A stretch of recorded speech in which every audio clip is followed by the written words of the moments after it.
Hi, and welcome to the next installment of a 1900's Perspective. Today, I'm actually going to be going over my first Grandmaster game here. And it's a game between Magnus Carlsen and Boris Gelfand. And a little piece of history on Boris Gelfand. I've heard the name before, but I didn't really know too much about it. But he's played in the candidates 6 times over his career, and played Vichy Anand once for the World Championship title, which he ended up losing in a tie-break match. But yeah, just a little background of history because I like it.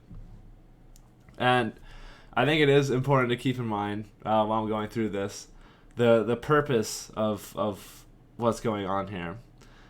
It's not, I'm not giving like groundbreaking analysis, right? That's not the purpose here.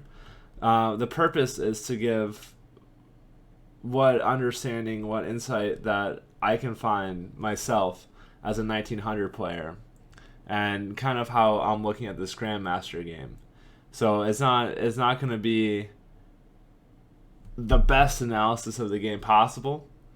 The goal is to make it an accessible analysis of the game. So let's go ahead and get into it. The game opens with 1d4, the best move in chess. And here we notice right away we're entering into a Slav with this type of pawn structure in the setup. Knight f3, knight f6, e3. This is just one of the lines that you can play. It's a little bit of a, I guess I would say, safer Slav, opposed to moving the bishop or even the queen sometimes. But okay, so the bishop comes out, develop the knight, and as soon as the door closes for the bishop's return, boom, Magnus jumps out to h4 to attack the bishop, and we get the light square bishop trade in a relatively plain manner. So black now has these double pawns on the king side and is missing the light square bishop, and for the rest of the game white is going to be trying to use his own bishop pair to eventually gain an advantage and win the game. So developing on both sides, castles, bishop comes out, h3. Notice that without the h pawn, the h2 pawn is actually under attack here. So h3 solves it and takes and takes. And now I thought here why black decided to take the pawn, and I guess this does a few things, at least what I could come up with. So by having this type of pawn structure, it limits white's light square bishop on 2 diagonals now, opposed to if okay, let's say black castles or something. Okay, so if I take here, now black can take back this way or this way, right? But either way, one of these diagonals is going to be open, to where if black captures first, like in the game, then these diagonals stay closed. And without the light square bishop of his own, limiting what white's light square bishop can do, at least for now, is a bonus. And it's also just a solid pawn structure. Like it's hard to attack this. So okay. So castles, queen c2, the queens get out, centralize the rooks, bishop to d2. There's not really a lot of other places the bishop can go for now. And then the knight comes out to attack the light square bishop, and the bishop drops all the way back to f1. And now this is another move where kind of the purpose of why I chose this game was to try to understand the bishop pair more. And I think this is a good game that highlights the bishop pair. And of course, so why bishop to f1, right? Why not here or here? And my guess is that really what is being accomplished on these diagonals if the bishop were to stay towards the center. This pawn chain isn't going anywhere, and there's not really anything to attack on this diagonal. Like maybe the bishop gets here, but as we see in the game, there's another way. that white accomplishes putting the bishop on this diagonal.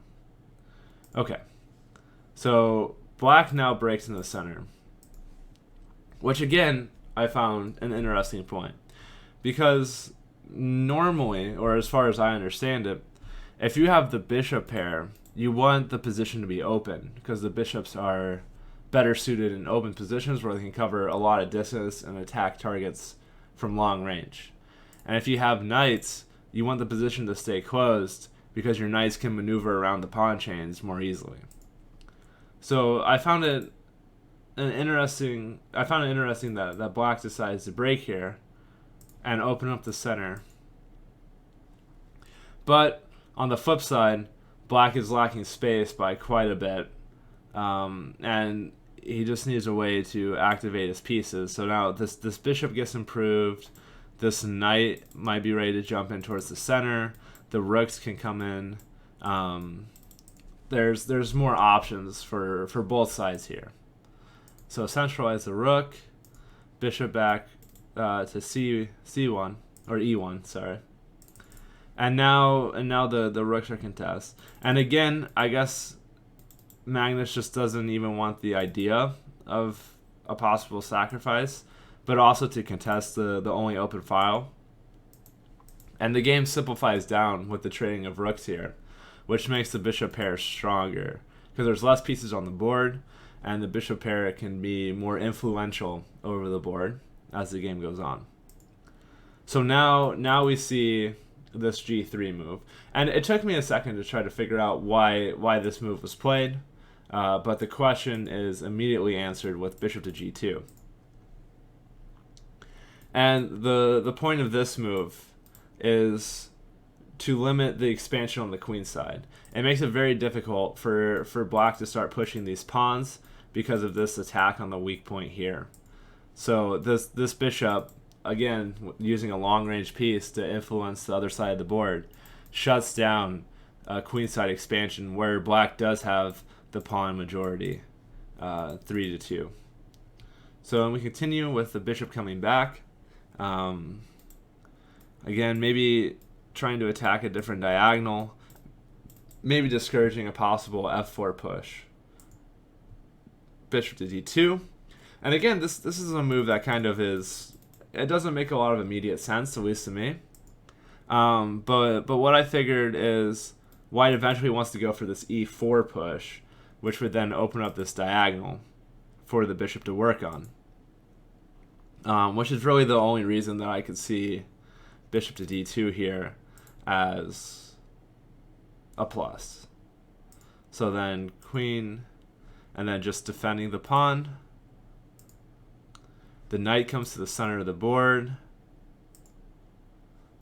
Magnus maneuvers his knight backwards. And now both sides, as far as the pawn structures go, have limited space. And both the pieces, like all the pieces, are kind of hanging out in the middle of the board. This is more a piece game than a pawn game. But so now the knight jumps in, looking for the trade here. The queen comes back, offering a queen trade here. Again, there's this tension too. And now we see e4, opening up this diagonal. But the downside is this diagonal gets shut down. But Magnus is trying to use his pawn majority here and the only central pawn left in the game to try to influence the pieces of black. So the queen comes over to the c file, the knight jumps forward closer to the center, and then Gelfand takes this as an opportunity to gain some space on the king side, which Magnus just shuts down or closes the structure. The knight remaneuvers. The bishop comes to a better diagonal, right? Attacking or skewering this pawn behind the queen. And now the queen trade is accepted because now Magnus is gaining a pawn for it. So black tries to come on the offensive, maneuvering the bishop and knight and deep into the white camp. The bishop comes back here. And really, I'm not sure exactly what this move is for. I guess this pawn doesn't need to be defended anymore, and maybe the bishop's looking to get onto this diagonal to pin this pawn, or just attack a weak point. But okay, defends the pawn. Knight starts maneuvering and attacking this pawn here.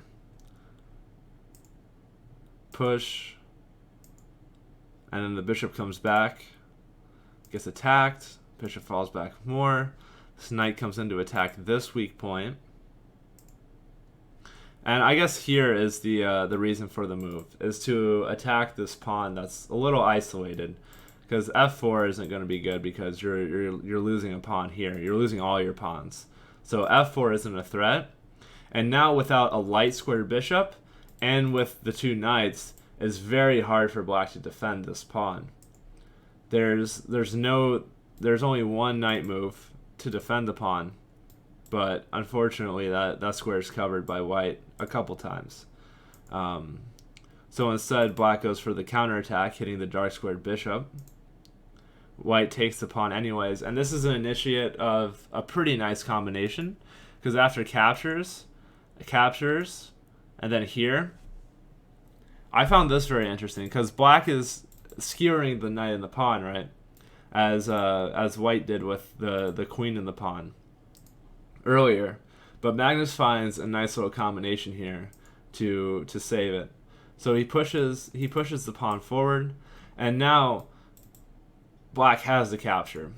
Because if black doesn't capture, if black takes the knight, then we have this, and now the king can't come over to guard the square. So white's just queening, and it's just game over there. So black has a take, and now captures with check. King moves, and now knight moves. And now this bishop is centralized, is guarding the weak point. This knight is centralized, it's ready to jump in to either side of the board.